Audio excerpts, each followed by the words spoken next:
let's practice reading this long passage. As always, keeping in mind that we are reading for meaning, structure, and tone. So let's look to the introductory material first. The following is excerpted from an autobiographical essay written in 1909. So an autobiographical essay is going to count as literature. So autobiography, memoir, is one form of literature.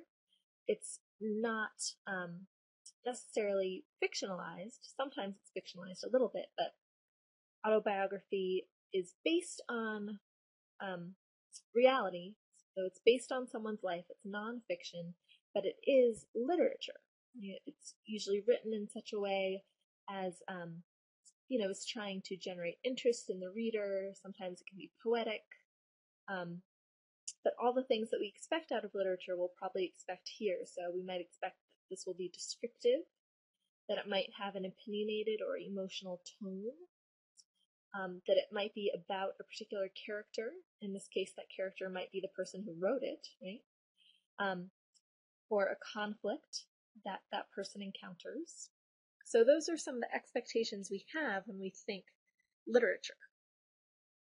We also might expect that we're not going to find that house structure.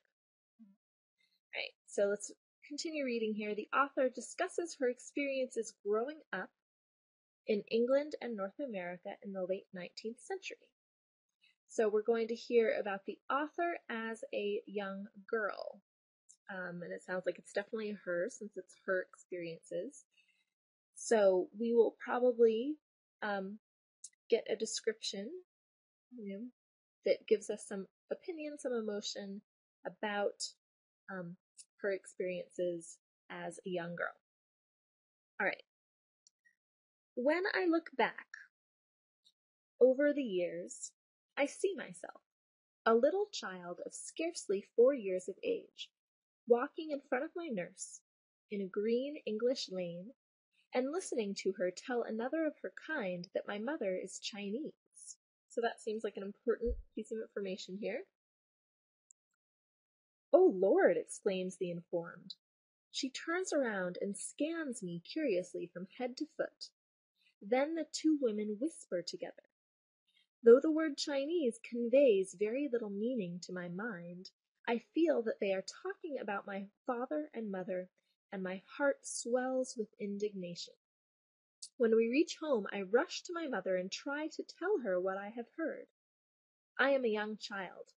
I fail to make myself intelligible. My mother does not understand, and when the nurse declares to her, "Little Miss Sui is a storyteller," my mother slaps me. So we get the character's name here. Her name is Sui. And so thinking back to the beginning here, we are starting from this sort of adult perspective, but looking back. So, as you expect in an autobiography, an adult is looking back to herself as a child. So we begin when she's a child of 4 years of age, and it seems like we're sort of starting here with sort of the first experience of her being treated as if she's different because her mother is Chinese. So the reaction isn't, "Oh, great," the reaction is kind of like, that's an abnormal thing, or that's something that makes this young girl different. So it creates, her race, her ethnicity creates curiosity in people. It creates like whispering. And I think we've all kind of been in situations where you don't hear what people are whispering about, but you kind of know it's about you. And you feel, as this young girl does, indignant. So indignant, I'm going to circle with red, because that's kind of a negative way to feel. When you're feeling indignation, you're feeling insulted. So even as a young girl, even as a 4-year-old, little Miss Sui can feel that she's being talked about in a way that she doesn't like. Even though she can't really explain it, she can only try to tell what she heard. But she fails to make herself intelligible. Her mother can't understand what she's saying, and her mother slaps her, which again is a pretty negative thing to happen. So we start off with this memory of being 4 years old. I'll call this paragraph, label it as a memory of difference.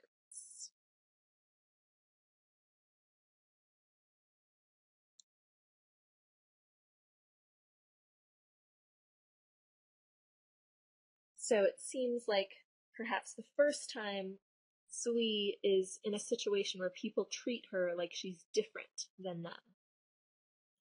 All right, continuing on here. Many a long year has passed over my head since that day, the day on which I first learned that I was something different and apart from other children. But though my mother has forgotten it, I have not. So again, this is kind of exactly what I was saying, a memory of difference. This is when she first learned I was something different and apart from other children. So that seems like definitely kind of a main idea of that first paragraph. But perhaps we might predict this is the main idea of the passage. She's going to write this memoir, this autobiographical essay, about the way she's treated and the way she's made to feel different and apart from other children, and maybe about the effects that has on her. Because, she tells us, even though my mother has forgotten it, I have not. She has not forgotten the way she was treated when she was little. So that must mean that it still affects her. Right, continuing on. I see myself again, a few years older. I am playing with another child in a garden. A girl passes by outside the gate. Mamie, she cries to my companion, I wouldn't speak to Sui if I were you. Her mamma is Chinese. I don't care, replies the little one beside me. And then, to me, even if your mamma is Chinese, I like you better than I like Annie. But I don't like you, I answer, turning my back on her. It is my first conscious lie. So again, we're getting a first here. So up here we learned about the first time that Sui felt different. And now we hear about the first time she lies. And why does she lie? She lies again because she's feeling insulted, indignant. So we get kind of another memory of difference. So we have like number 1 up here in the first paragraph, and then these paragraphs sort of fit together. Another memory of a time when someone treats her as different, when she's made to feel that there's something wrong with her. Right? I wouldn't speak to Sui if I were you.